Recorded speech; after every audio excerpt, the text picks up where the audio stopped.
Hello you guys, welcome back to the channel. Falconry again on this one. Falconry Friday, if I get it sorted in time. Last week was a nightmare. Shake it up a little bit of a species spotlight, I guess. We're going to talk about the Lanner Falcon. Okay, so here is the subject of the video, a Lanner Falcon. What can a Lanner Falcon offer you? Well, this is what I'm going to say. For someone that likes to fly in displays or events, that kind of thing, a nice size, decent sized falcon that looks like a falcon, that flies like a falcon, this is one of the best birds you can get. I'll tell you why. That slightly larger tail gives them more buoyancy than, say, a peregrine, and that buoyancy enables two things if you're flying these birds for recreation or in the display arena. It gives them much more slow speed and maneuverability than, say, flying a peregrine. This bird, the Lanner Falcon, can fly in arenas that are really a little bit too small for a big falcon, but they can pull it off. And if you do display falconry, you guys will know A, what the Lanner's all about, and B, you'll already know, I think, what a wonderful bird these are. But if you're sort of coming up through the ranks, a Lanner Falcon really can get you out of jail when you've decided to fly a decent sized falcon on your team and you've turned up to a gig, and as is often the case, the arena is not really what you want, what you specified, and is too small. My old Lanneret, he got me out of jail. He flew in arenas, stooping to a lure, really fast passes, wowing the audience when you are thinking, but he did it.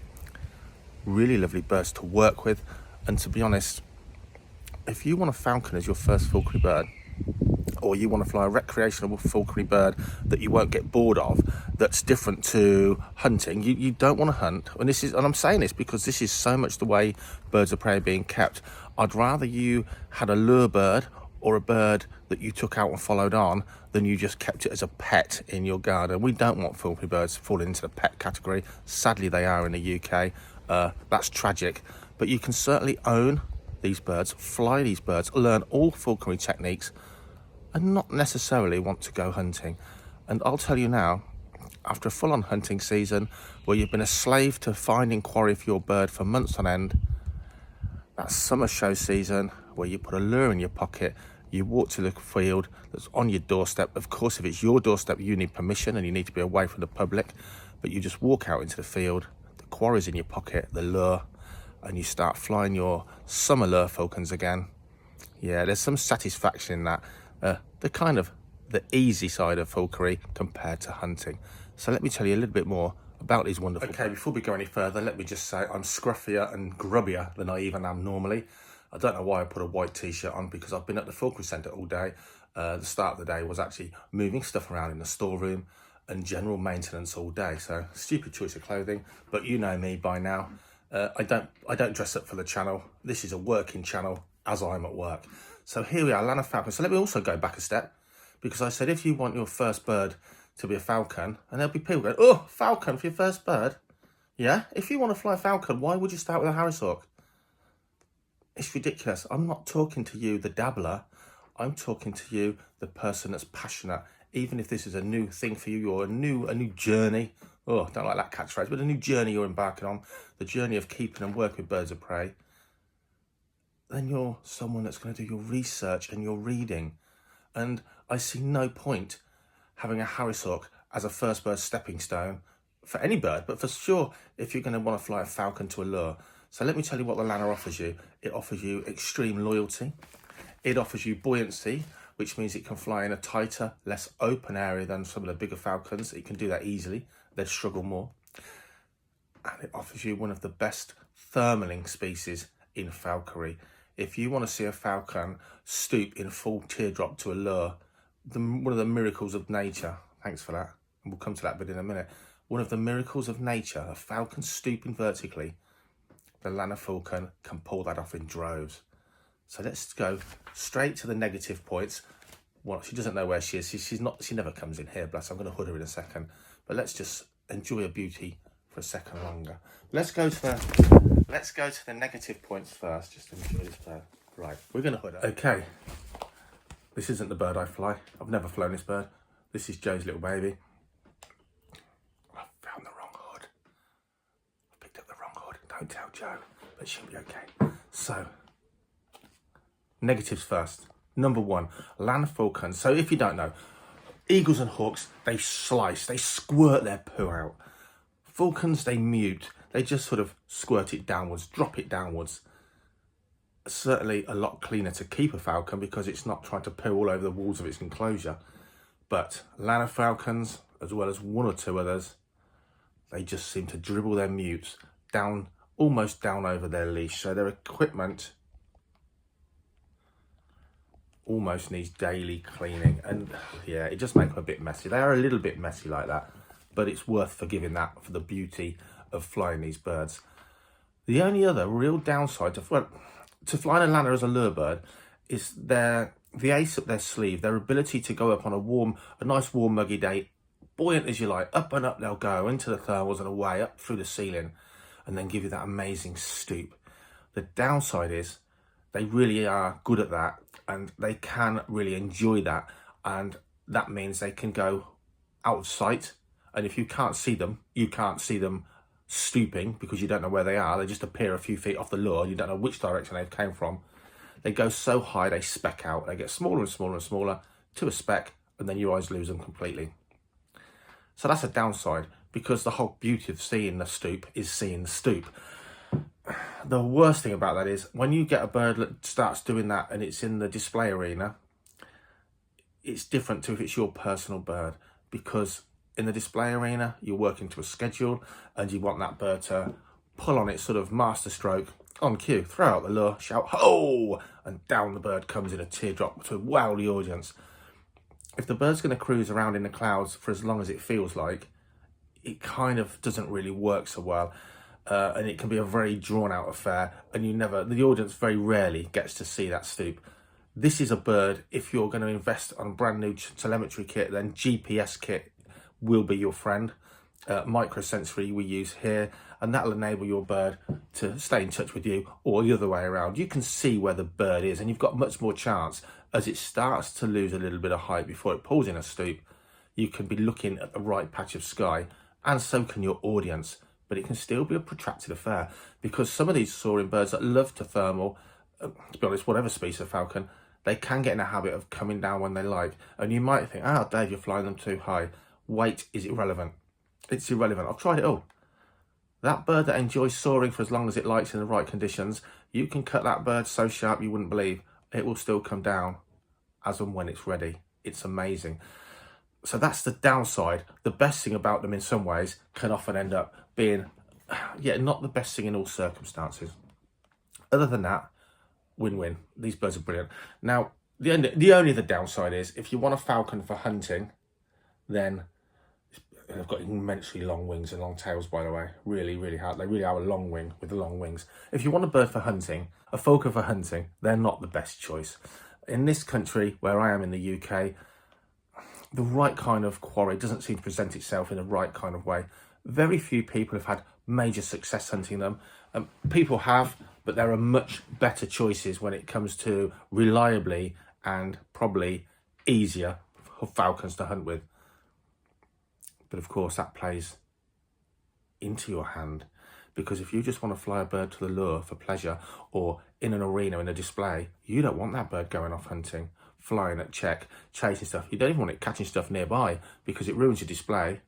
And of course, it's not what you wanted if you did want a purely lure-bound lure bird. So the fact that they are more like a buzzard, a common buzzard of old, where they're really happy to know they're getting a free handout from you, and they'll go through all the motions, play your game until they get that free handout, rather than many species, such as a peregrine. You fly a peregrine to a lure, it'll often just peel off and go and chase stuff. It really will.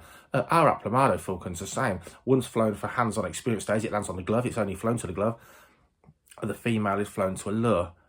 Just lately this week, they're a nightmare for our job. They're brilliant for being what they're being, but the male's been chasing wagtails. It almost got its feet on a full-grown wood pigeon, which is stupid, but that's what Aplomados are like.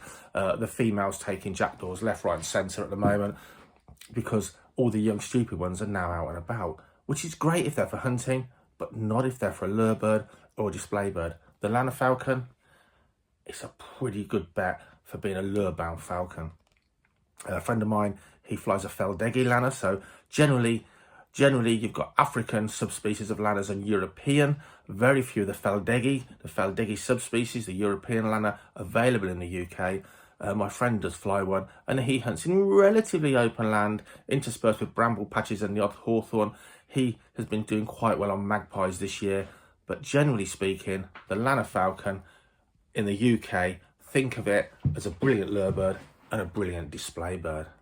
They really do get well manned, well chilled out, and they are a pleasurable bird to be around. So I say, you know, a falcon to the lure is going to be much more of a lifelong passion than, for most people, flying a hand-reared owl. Most owls fly backwards and forwards, and you're going to be happy with that if they're reliable.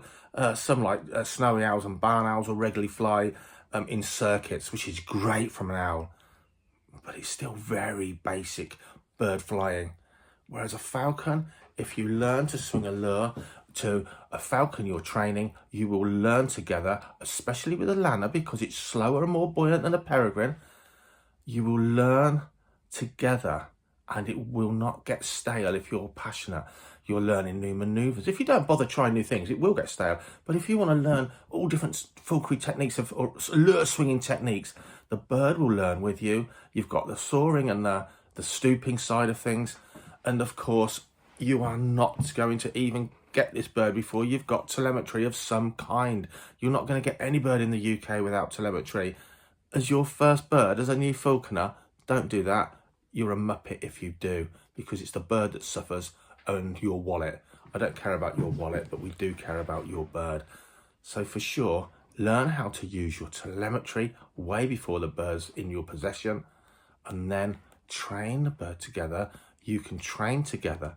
You can learn all the techniques of handling and working with falcons and birds of prey, and the art of swinging a lure, which is akin to the art of casting a fly rod. It really, really is. I highly recommend it, and I've got no problem with being on film saying to you guys, if you want to fly a falcon to a lure and you're passionate and not a dabbler, then get yourself a falcon to fly to the lure. But do all your homework, all your research, all your practice before you get the bird. Do you know what? Before you even put an order in for a bird.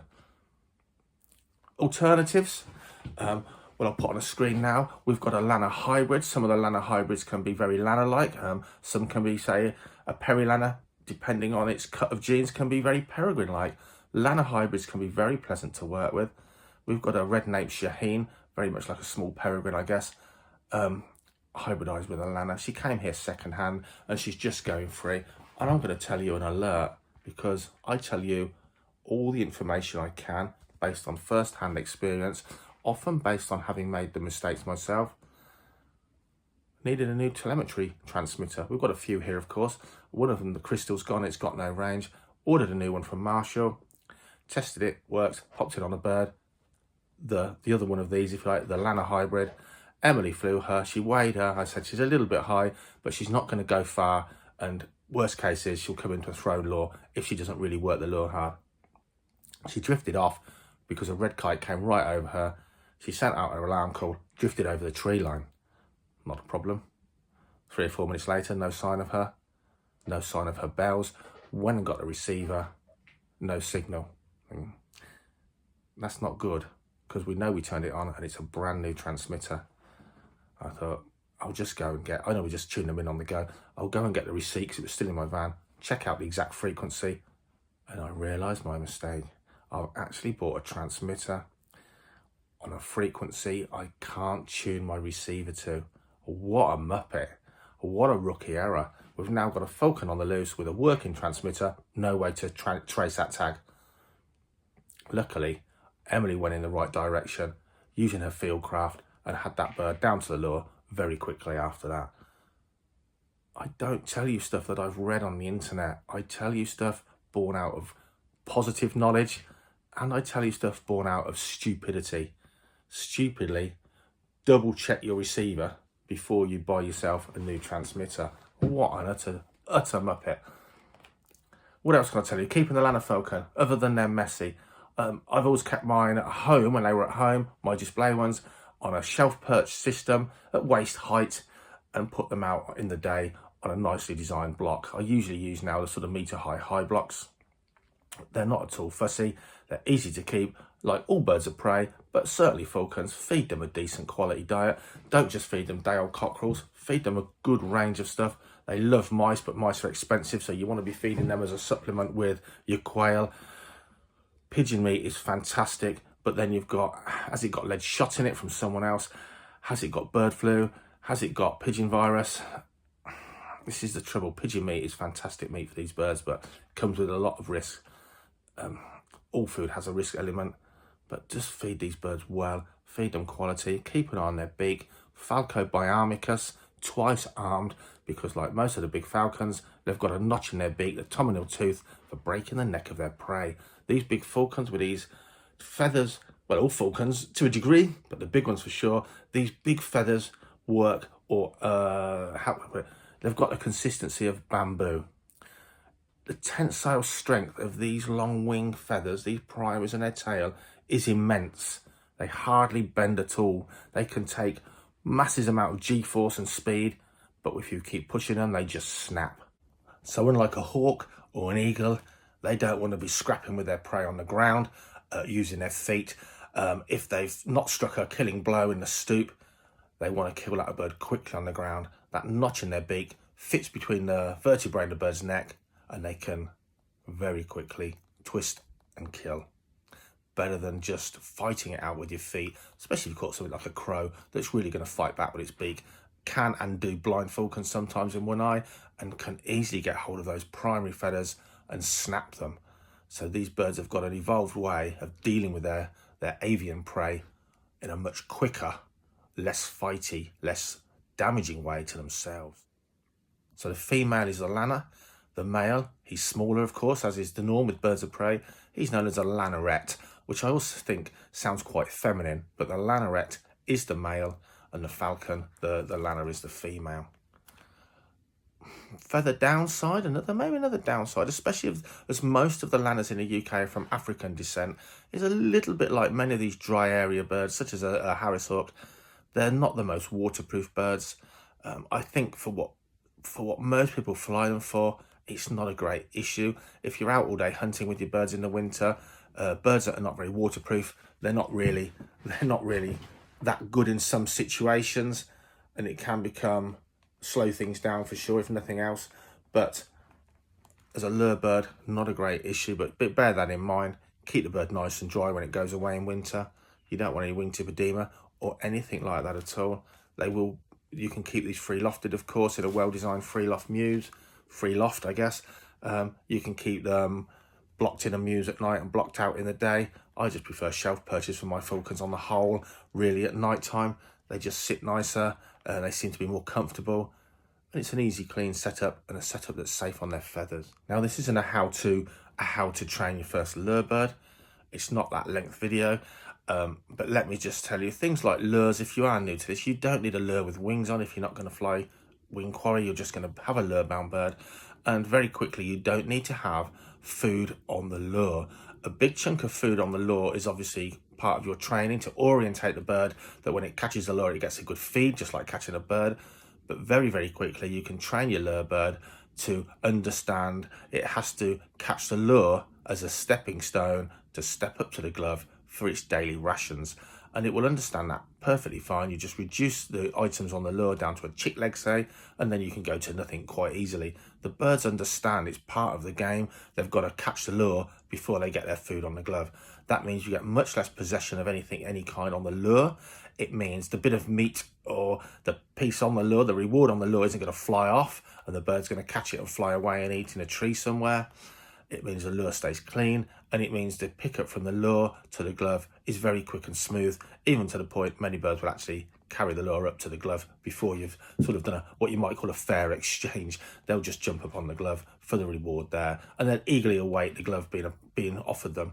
So a lot of people still don't seem to realise that, but that's a fact. I don't fly any of my birds with food on the lure once they're trained and working well. The Lanner Falcon, highly recommended as part of a display team, and for sure highly recommended, as it always has been, as your first falcon or your lure falcon? Are there any options? Well, when I got my first lure falcon, other than a kestrel, my first ever falcon, I kind of thought, do you know what? A lot of people have Lanner Falcons.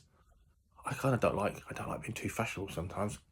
I'm not fashionable. So I fancied something different. And at the time, people were saying, oh, Perry Sakers, they're good. And I actually got a Perry Saker, so a peregrine cross with a Saker. I got a Tiercel. I didn't need a female. I wanted it for a lure bird.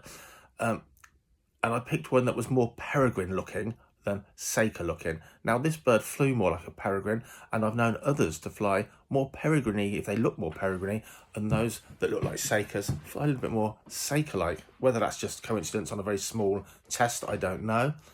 But a male Perry Saker, fantastic alternative. But what I mean, we're talking, that's the best soaring falcon I've ever seen that's thermaled up, because Lanner Falcons will go off to get good lift. They'll go off and come back overhead.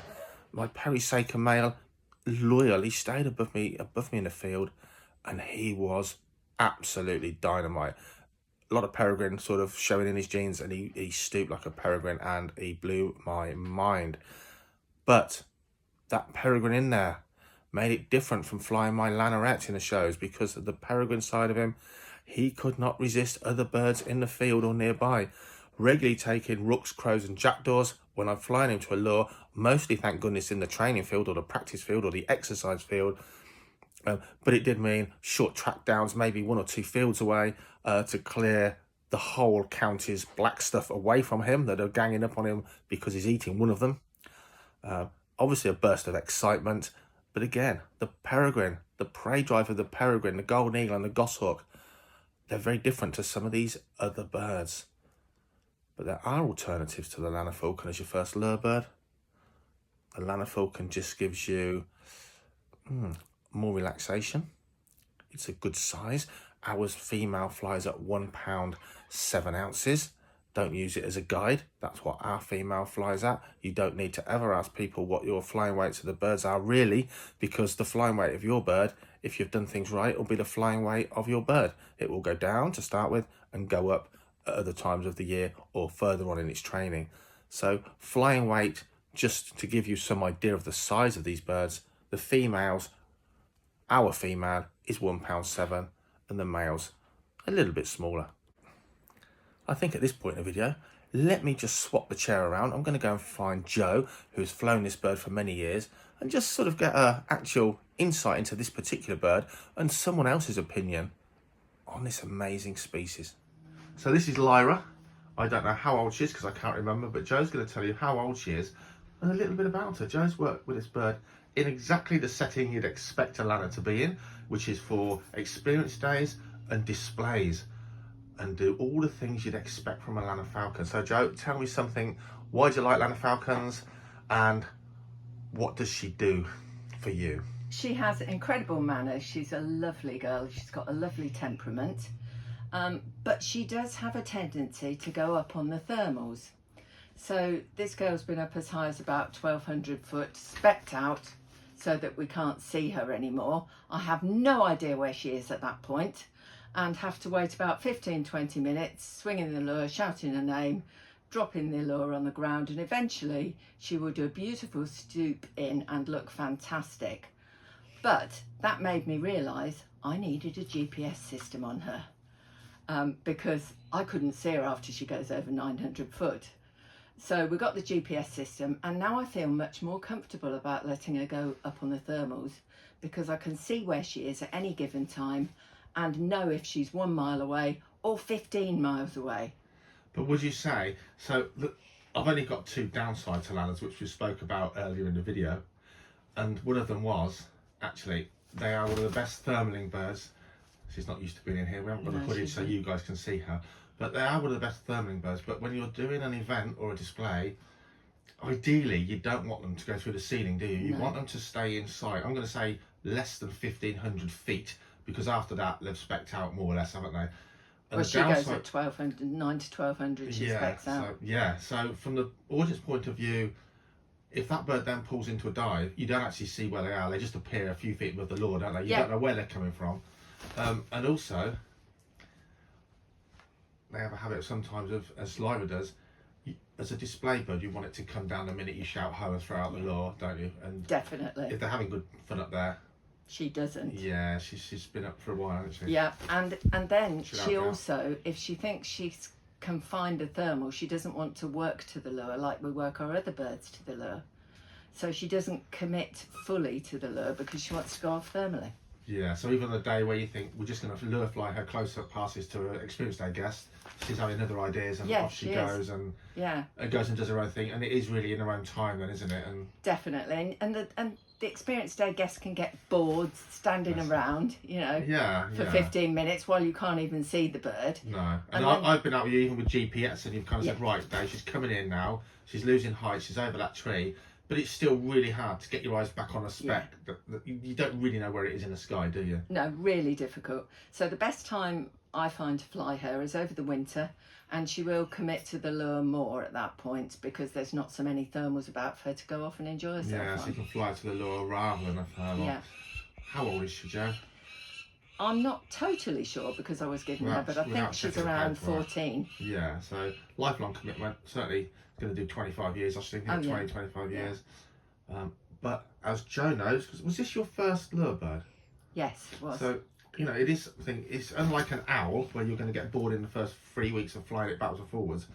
Flying a bird to the lure is a constant evolution of learning, isn't it? You and the bird. It's fun, isn't it? Absolutely. Much more fun than a backward and forward sort of It's- owl type animal, isn't It's really challenging. I think it's the most challenging thing we do as falconers. And when you up your game and you get better at it, the bird then ups its game Yeah. and manages to catch you out again. So I think it's constantly both of you getting better. it? Yeah, and so which makes it much more interesting for a much longer period of time, doesn't it? Yeah. Because you are learning all the time. You're not just kind of I've got to fly the owl, or Yeah. even sometimes you're just exercising a Harris Hawk in a display setting. Even that can be a little bit kind of backwards and forwards. Whereas a lure swinging for a falcon, it's so dynamic and exciting, isn't it? It gets your heart rate up, Definitely. doesn't I it? mean, I don't know about you, but I get a bit of an adrenaline rush when you get a fast bird coming into your lure. Yeah, we were saying weren't we, the other day Yeah. that you get butterflies in your tummy when you're about to fly a bird that you Yeah. know is good at its game. It actually makes you Yeah. kind of nervous to do that. Okay, Lyra. You're On that getting note, bored, aren't we'll you? put you back somewhere you're familiar with. Thanks, Joe. Joe Askew, Icarus Falconry, someone that knows very well how amazing Lanners are to work with. Highly recommend them. I've waffled long enough. I just hope this little species profile gives you guys something to think about, and thankfully something different falconry on the channel. Of course, you need to know about hooding, about housing, about telemetry, about how to swing a lure, how to weigh the birds. But I'm talking to you, remember, as the passionate newbie, not the dabbler and the numpty. Please subscribe. Please click on the bell notification so you know when new stuff comes out. And if you're new to the channel, for goodness sakes, don't forget it comprises of every week a vlog of what I'm up to, a falconry type video, and a snake, reptile or exotic animal type video. So if you are new and you tune into the next video, don't unsubscribe because hang on, I'm not interested in snakes or tarantulas. Wait yourself a week and we'll have some more falconry for you guys. See you soon. Your support is so appreciated.